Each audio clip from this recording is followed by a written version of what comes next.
Welcome to the Mentor Studio, where today's thought leaders and leading entrepreneurs inspire and bring real-world ideas that help you take your career to levels you've only dreamed of. Now buckle in. Here's your host, Michael Silvers.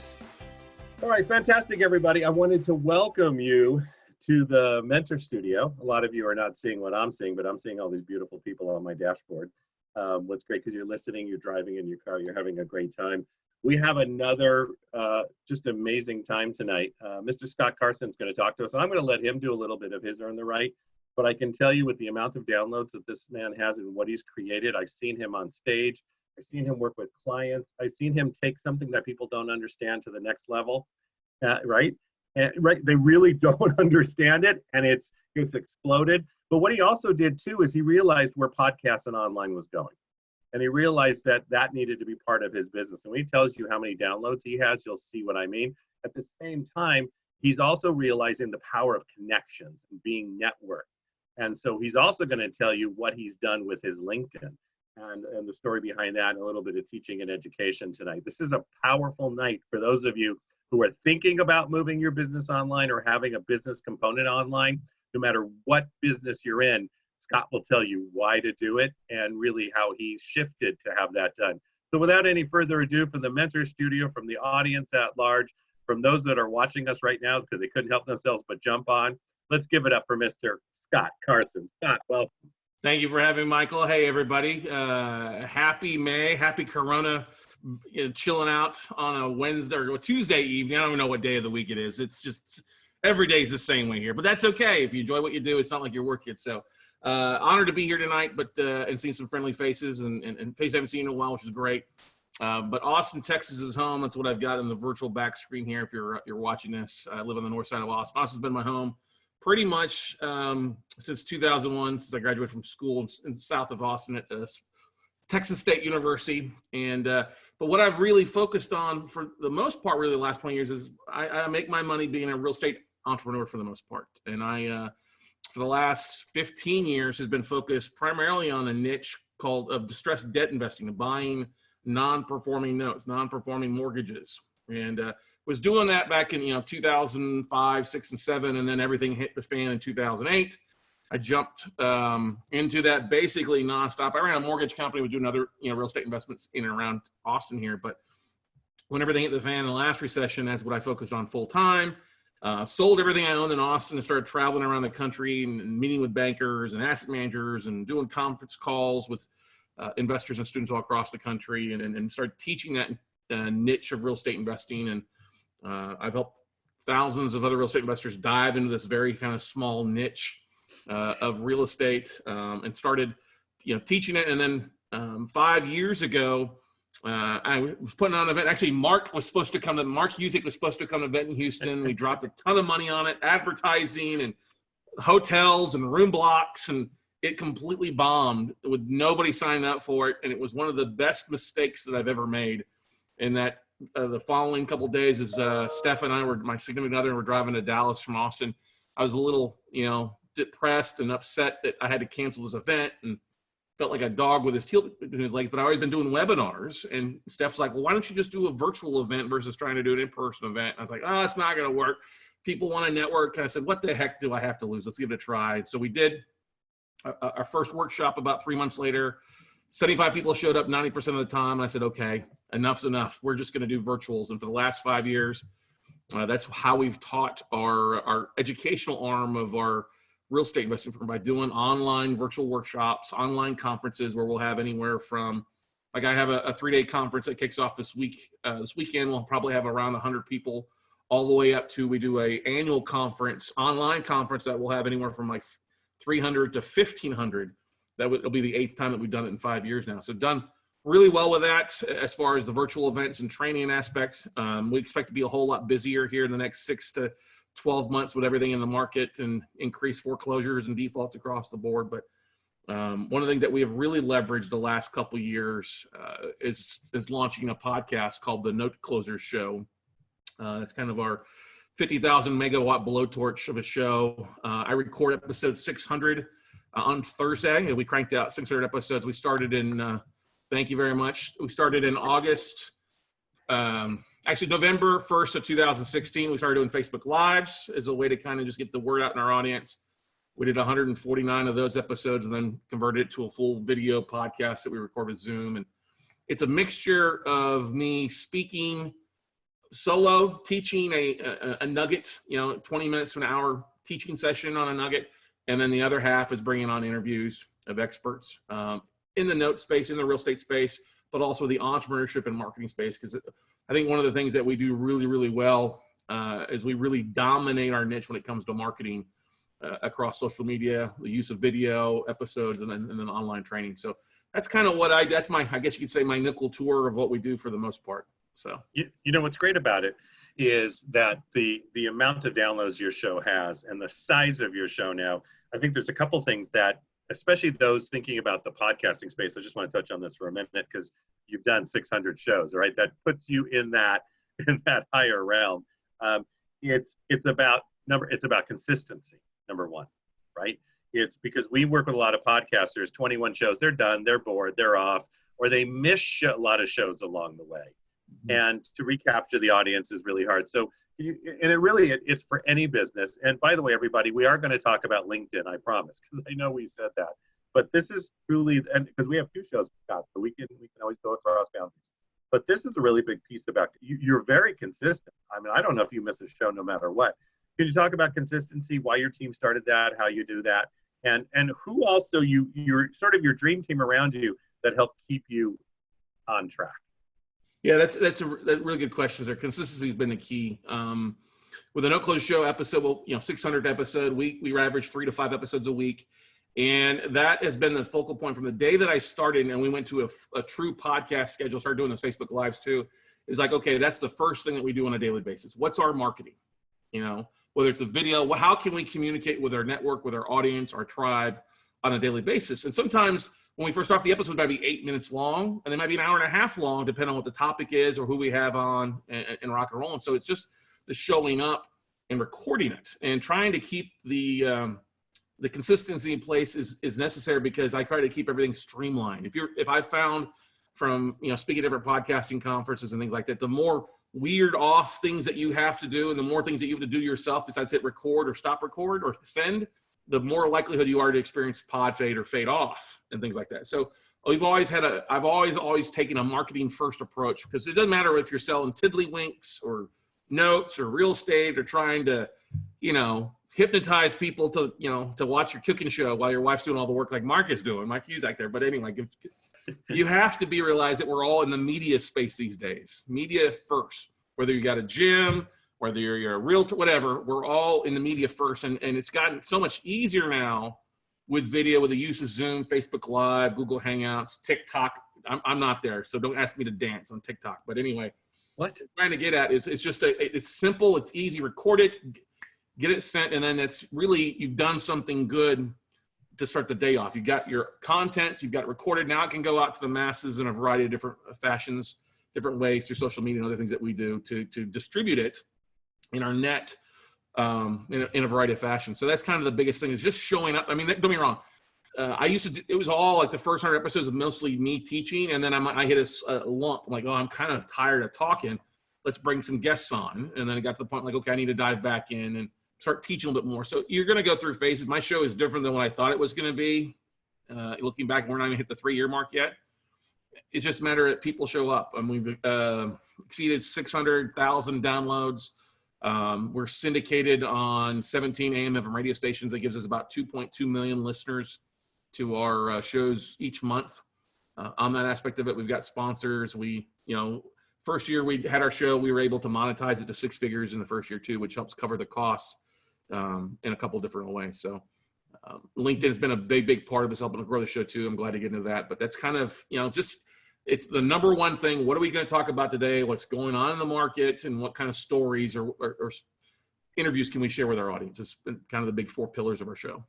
Yeah. And I think that's great too, because there's, it's people will listen to these shows for years to come. They're going to know Scott Carson. They're going to be hearing from you in the old shows. And we know, it's part of, because we both do a lot of work with Tracy Hazard over at Podetize. And she's like, remember, because if you start from a certain point, people will eventually pick it up and they might start from there, but they might start from the beginning.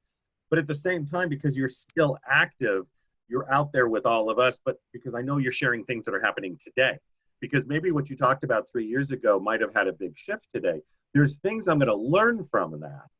But it's not just even the consistency is, are you talking about and what's happening with the cutting edge? Because one thing about YouTube is I can get information right away of what's, today. So you're staying current. And I think that's a critical piece. And is your business, because some of your business might not have changed at all in the last years, but you stay current with your audience. That makes sense? It totally does make sense, and we try to stay as current as possible. Tom and Tracy help us do a lot of great things because we're able to use their platform to plug and play advertisers, sponsors, or events that we have going on that we can keep up to date. So if somebody's listening to episode 200, they're hearing a current advertisement for something, a current sponsor, not somebody that was sponsored 3 years ago. And that allows us to kind of plug and play. I'll use mini ads as mini commercials, as mid-rolls and things like that too. So that helps.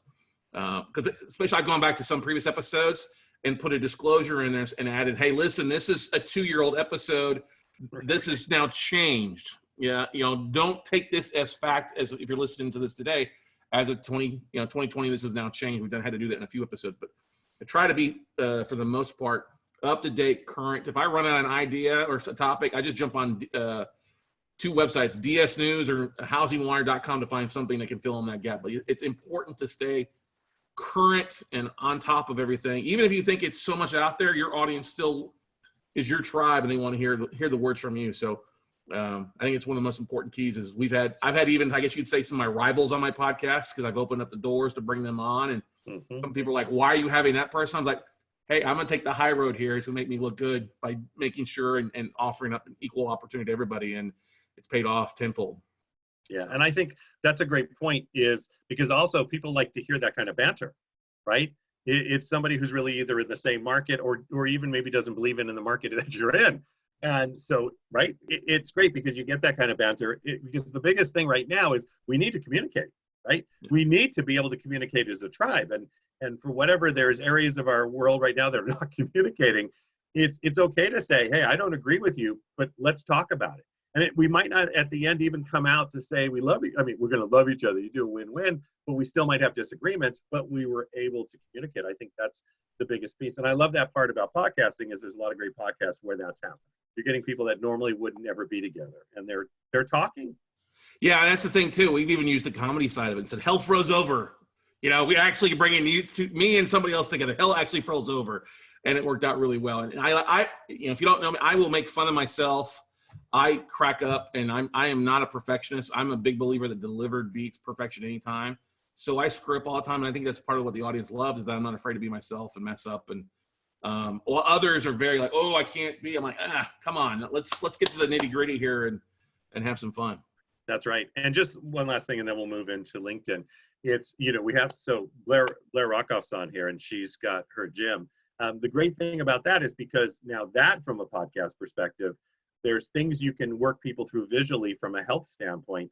And the great thing is that those certain concepts don't change that much over time. There is some change. And then the video visual can be stored in files that people can go back and watch as then they decide, do I want to do live or not live? But I now have a choice. And then I can pick and choose the workout I want and then get on live. I think that's why, Blair, for a gym, you have a lot of options there because the things will live for 10 years.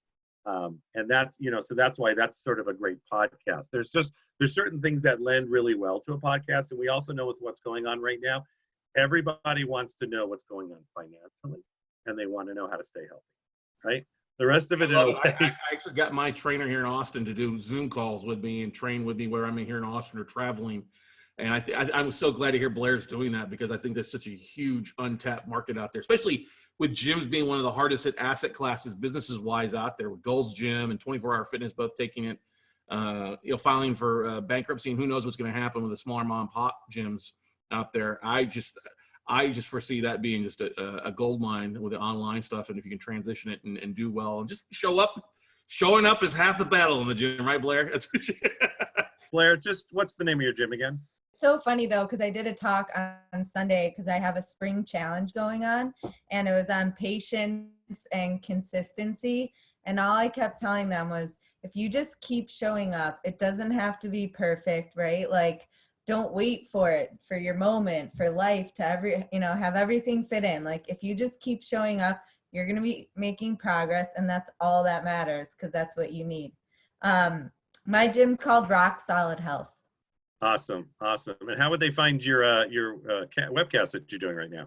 So we are redoing the homepage on my website, which is rocksolidhealthchicago.com. And I'm working with my web designer right now to make it more conducive to speak to our virtual program, so that it's really clear and makes sense to people coming in, because that's really what we're talking about. So what it looks like, we're going to start having gallery images and clips of me teaching the class, as well as what it looks like when people are taking the class, so that they can have an idea of, what they're getting themselves into, so it's not scary.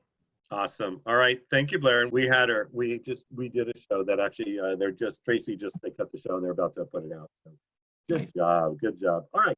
Let's talk about LinkedIn. It's the animal I swear nobody understands. People are just starting to use it. I work with lots of business people, and they're like, yeah, I've got lots of friends. And the other problem, here's the other thing, Scott, is people would say with LinkedIn, yeah, everybody's just almost trying to sell me something now. It's become so. Talk a little bit about LinkedIn and what you did, and teach them. So with LinkedIn, it's not a traditional social platform like Facebook or Instagram or Twitter. It's obviously, it doesn't have as big a numbers as those, but it's still one of the best things about LinkedIn is much more professional aspect of things. And I agree, there's a lot of people misusing it, like, hey, let's connect, and then let me sell you something right now before getting to know you. And you still have to have that really kind of customer journey, is what I like to say, or you got to build a relationship, build some rapport with people that follow you online or people on LinkedIn that you connect with. It add value. Quote Gary Vaynerchuk, the whole jab, right hook before you ask for something. Give something, add to somebody's business, or try to connect with them in some sort of fashion. That way is going to make LinkedIn a lot better and help you grow. Over the last year and a half, we've grown my LinkedIn connections from 6,000 people to over 21,000 connections, using a couple automatic tools like Lead Fuse to find people in the areas that I'm looking to connect with. Like with me buying distressed debt, I'm looking for special asset managers or secondary marketing professionals. So I'll use Lead Fuse, which is like $99 a month to get 500 leads that I can search to find it, and then I'll use that list to connect with those people on LinkedIn in a variety of fashions. Like, I do a lot of connections. We send out about 100 to 200 connections a day, not individually. There's another software that is so valuable. It's like $19 a month called octopuscrm.io. And it does the same thing. It works off your LinkedIn profile. So if you go to your search bar, and I've used it to get booked on a lot of podcasts over the last year. I've used this one feature to get booked on over 100 podcasts in the real estate niche. I go into my LinkedIn with the Octopus Chrome plugin, and I type in podcast host real estate, and it'll pop up like 15,000 people that fall into that profiles. Well, I can click on my little Google Chrome plugin, and I can export over 1,000 profiles into this Octopus CRM, customize it to say, okay, these are real estate podcast hosts. And then I can set it up where it does a custom merge, first name, last name, business, job title. And I'll just say, hey, Michael, I see you're a fellow real estate you're a fellow podcast host in the real estate niche. I have a show. Love to talk with you about possibly swapping episodes or being on my show. And then I include a link into a 1 to 2 minute pitch video of me talking more about what I talk about or I speak on my show, so they get a feel for my energy, my niche, and my expertise that way. And the video I created, I have it in YouTube or Vimeo. It's a private link, so I can see how many people are watching it. And I've seen like 180, 190 people watch that video link, and I've been booked on 100 shows basically because of that.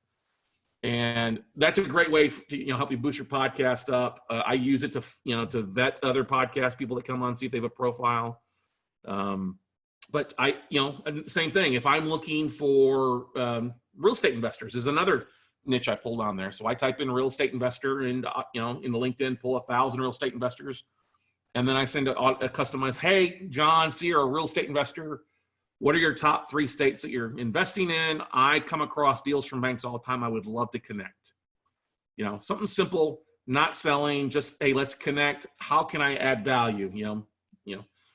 We've even been doing this from our own show where I type in note investors, a smaller niche, but they're still out there. Same thing. Hey, I see you're a note investor. I have a podcast that's on this very small niche. I would love for you to listen to it, or maybe even be on my show. And that has increased our downloads. And every time that we do that, we see a quick spike in downloads and people, either listening in on the podcast, or they're going over to our YouTube channel and watching the video, because I have a little bit older demographic of 35 to 65. So I make sure and share the audios as videos as well, like via Zoom on YouTube. And I've grown my subscribers on YouTube in the last 12 months from 1,200 to 3,500 subscribers on the YouTube channel. With those basically things, just simply saying, hey, let's connect. How can I add value? What are you looking for? We have this in common. And then, of course, another thing I'm doing with LinkedIn, I'm taking each episode. The team at Podetize create some infographics for me on the show and many articles. So we'll take those articles and post those as articles there with a link to the video or the link to the audio as well on a regular basis. A really, I think, underutilized part of LinkedIn is LinkedIn groups. You can find groups on there like Facebook groups. I'm in groups of anywhere from like 500 people to 150,000 real estate investors on there. And while there may not be a lot of activity, a lot of connectivity back and forth, the fact that I just go in and say, hey, here's my latest episode on this, or here's my latest article that I saw, and here's what I thought about it. Tell me what you think. Those are 2 simple things that we do on a weekly basis, 2-3 times a week with posting an article in different groups just to stay up to date. And I'll give an example. I posted a article on my show.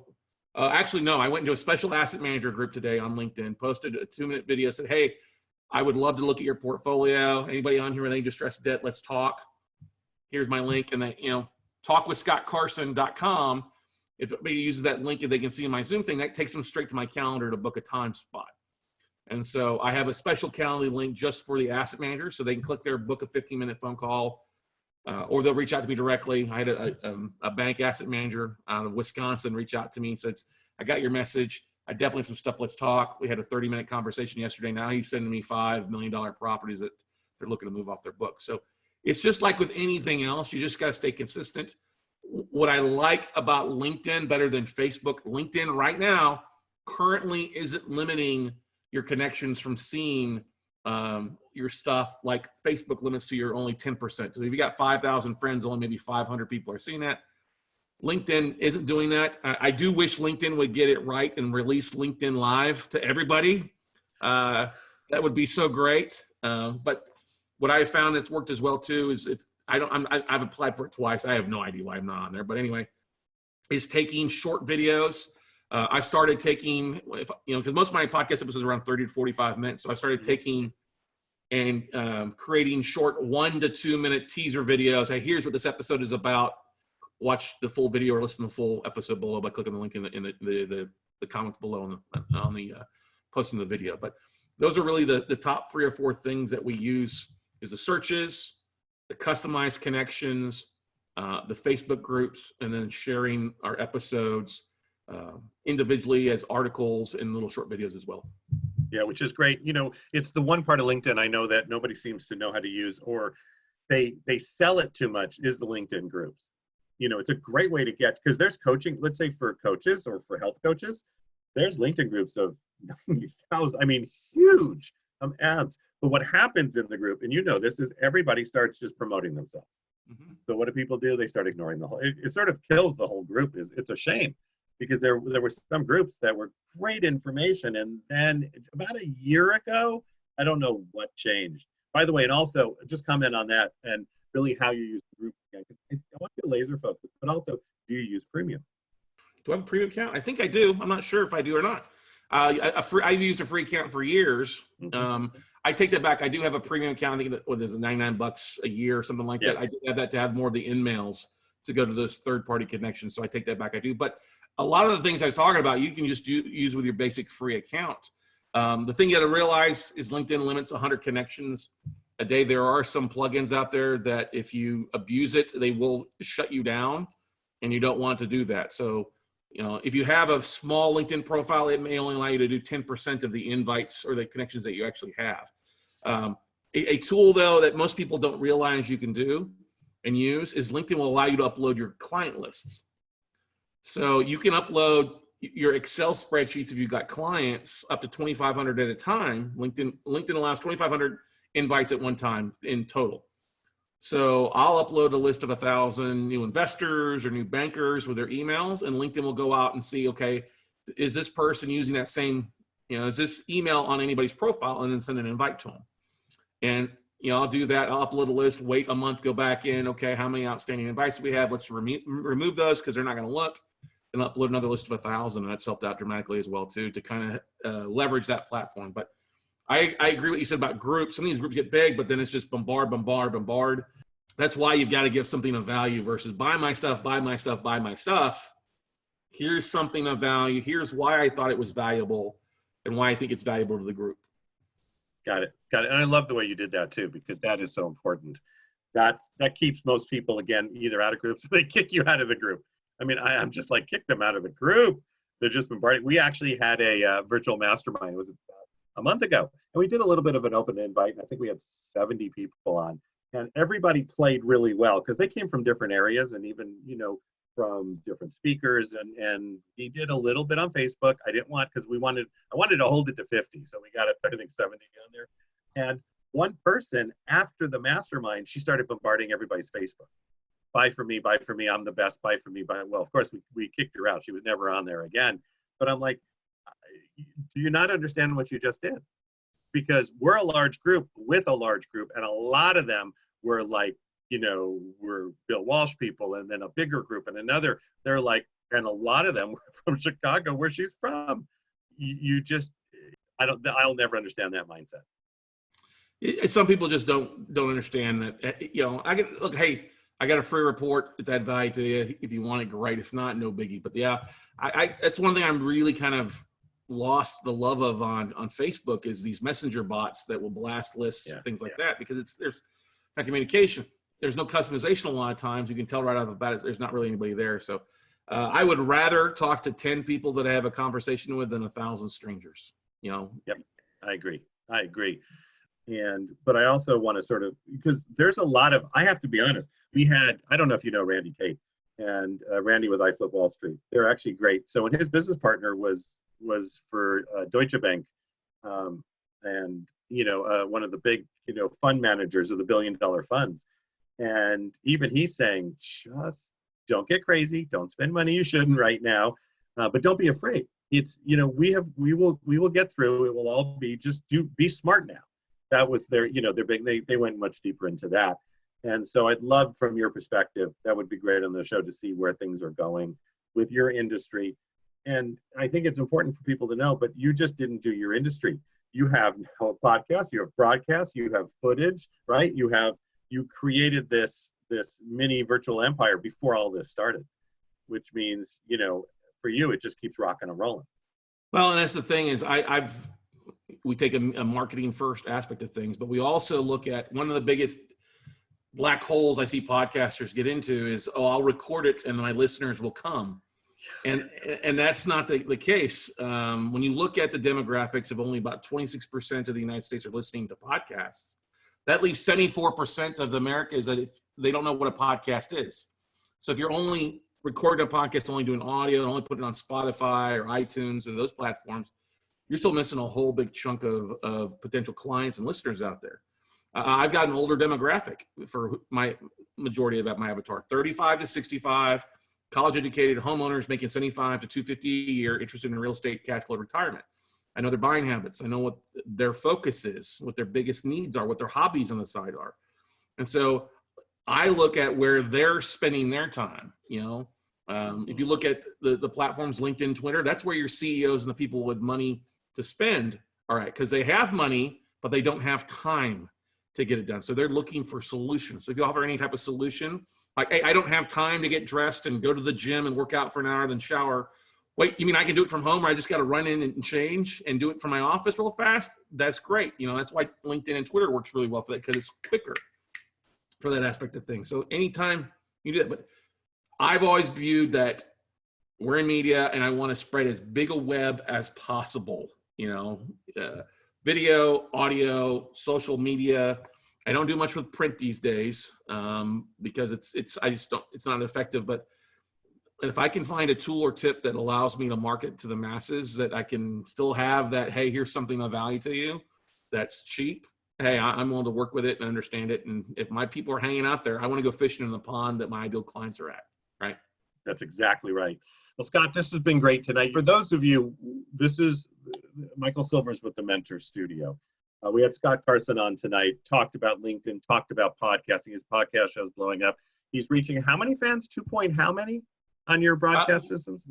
We're averaging about 25,000 downloads a month, and then about 2.2 million listeners on our radio network per month. Yeah, that's awesome. That's just off the chart. That's fantastic. And so we've got a lot more to talk about on the next show. So make sure you listen to the next show. We'll also talk about sort of where things are going and what's going into your wallet, right? And maybe some things you need to think about. But what I'd like everybody to do right now is there's a couple things happening, and 5 years from now, this won't mean anything, which is great. But go ahead and go to YouTube, go to the Mentor Studio, and just go ahead and subscribe. We've got a lot of the recordings on there, and you'll learn who Tracy is more and more, is uploading more on there. And we're also moving towards a membership site. So we'll have a lot of it on there too. And that will be launching within a week, I was told. I was told maybe even Friday. And that's just thementorstudio.com. So if you go to it right now, it's going to look ugly, but those of you listening to this won't even see it anymore. But you can go to it anyways and just hit podcast and look what we've done. So, you are our audience. You are there. We are here to mentor. We're going to be mentoring in many different ways. And as you know, we've got people on from the gentleman who produced Genesis and Peter Gabriel to finance to Scott, who's done a brilliant job of taking this business of notes and real estate and creating a virtual online juggernaut. And it's just freaking awesome. So Scott, any last words before I let them go? I'm here to help any way I can. I'm only where I'm at today because I've had great mentors along the way who have helped me and helped guide me along that way. And I'm always here. Anybody's interested in spending 30 minutes, you can always go to talkwithscottcarson.com, book a call, and love to help out any way I can for you. So talkwithscottcarson.com, free, no pitch. I just want to help out. And my goal is to help 10,000 entrepreneurs take their business to the next level over the next 5 years if possible. And the great thing about Scott, when you do talkwithscottcarson.com, he's really there. It's the most amazing thing. You're not getting 25,000 salespeople. I mean, it's that personal nature, I think, Scott, why you've been so successful. And you've kept it very personal, and you continue to. Thanks. Yeah, I'm just me, and I'm very blessed. I've got a good team and good mentors along the way. So I'm glad everybody's here. Mentor Studio, great job, everybody. Keep up the great work. Thank you. All right, this is Michael Silvers from the Mentor Studio. Wanted to thank everybody for being on. The extra is about to play. Wherever you are, whether it's morning, afternoon, or evening, have a great day. We'll be back in a week. Thank you all who are watching us, and we will talk to everybody soon. Have a great morning, afternoon, or evening. Goodbye, everyone. We're honored that you invested time with us today at the Mentor Studio. Now, don't be greedy. Share this knowledge bomb with all your dope peeps on Facebook, Instagram, and Snapchat. Actually, we'll even pay you to do it. To get the deets, please check out thementorstudio.com.